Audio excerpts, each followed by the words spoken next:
আসসালামু আলাইকুম everyone, welcome back to my channel. আশা করি সবাই ভালো আছেন। তো আজকে দেখাবো সরিষার ডাঁটা সজনের রেসিপি।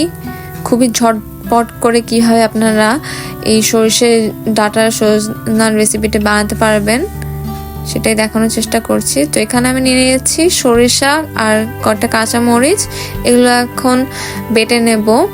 দিয়ে দিলাম গোটা জিরা, পেঁয়াজ কুচি। এখন ভালোভাবে বেটে নেব। এভাবে কিন্তু বেটে খাওয়ার মজাই আলাদা ব্লেন্ডারে থেকে, বাটার থেকে। তো আমি ভালোভাবে বেটে নিচ্ছি। এখন একটা প্যানের মধ্যে তেল দিয়ে নিলাম, আর এরপরে দিয়ে দিচ্ছি আমার যে মশলাগুলো। এখনও কিন্তু চুলাটা অন করি নাই। আর তারপর দিয়ে দিলাম পেঁয়াজ কুচি, আলু,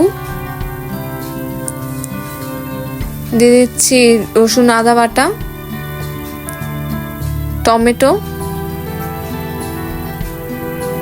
হলুদ গুঁড়া 1 চামচ পরিমাণ,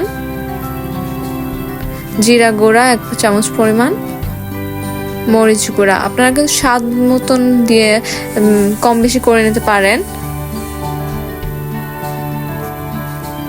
তো স্বাদ মতো লবণ দিয়ে দিচ্ছি। এখন হাত দিয়ে মাখিয়ে নিচ্ছি। এভাবে কিন্তু আপনারা যদি বানান তাহলে কিন্তু অন্যরকম স্বাদ লাগবে। একদম গ্রামে কিন্তু যেভাবে রান্না করা হয় সেভাবে কিন্তু রান্না করে দেখাচ্ছি।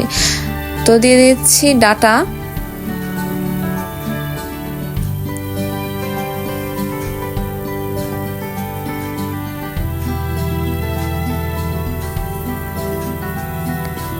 তো ডাঁটা সজনেগুলো এভাবে দিয়ে আবার মাখিয়ে নিচ্ছে হাত দিয়ে।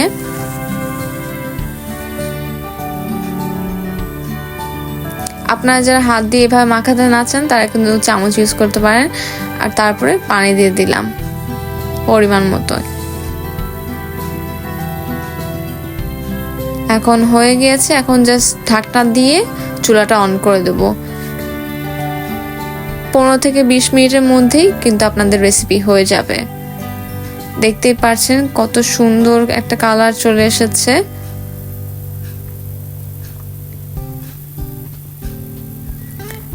এখনো কিন্তু হয়নি, কেবল 5 থেকে 6 মিনিটের মতন হয়েছে, তাতেই এরকম সুন্দর রং।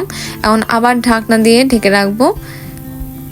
তারপর আবার 10 মিনিট পরে আমার কিন্তু হয়ে গিয়েছে ডাঁটা সজনার রেসিপিটা। তো দেখতেই পাচ্ছেন কি সহজ, কত কম উপাদানে এত মজাদার সবজি হয়ে গেল। এই সবজিটা দিয়ে কিন্তু 1 প্লেট ভাত খেয়ে ফেলা যাবে। এরকম আরো নতুন নতুন রেসিপির জন্য আমাদের চ্যানেলটিকে কিন্তু সাবস্ক্রাইব করে রাখবেন। তো আজকের মতন এখানেই বিদায় নিচ্ছি। আপনাদের যদি ভিডিও ভালো লেগে থাকে তাহলে একটি লাইক করবেন। আল্লাহ হাফেজ।